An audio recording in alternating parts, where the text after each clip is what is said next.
Жамбыл облысы, Жамбыл ауданы, Айша Бибі орта мектебінің 3-ші А сынып білім алушысымын. Алтыншар қазақтың аса көрнекті ағартушысы, жаңашыл педагог. Өзі әрі ақын, әрі жазушы, әрі аудармашы. Бір сөзбен айтқанда, өз заманының ақыл ойшылы, ірі қоғам қайраткері. Шын аты Ибрахим.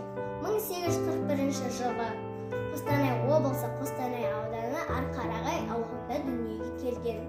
Ыбырай білім ордасын жақсы аяқтап, тілмашты хатшылық қызмет атқарды. Ыбырай Алтынсарин ананың сүйеуі. Кім сендерді балалар сүйе тұғын, қуанышыңа қуанып қарыңа күйе тұғын.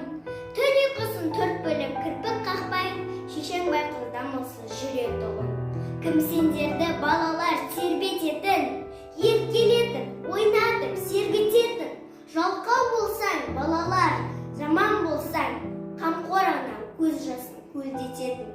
Кім сендерді сағынар шетке кетсең, ғылым іздеп, тез қайтпай көкке кетсең, ұмытпа, ең кемінде жұлдыз сайын хат жазыпты төбесі көкке жетсін. Кім сағынар сендерді келгеніңше, құлындарын көзімен көргенінше, сендер қайтып келгенде адам болып, еш арман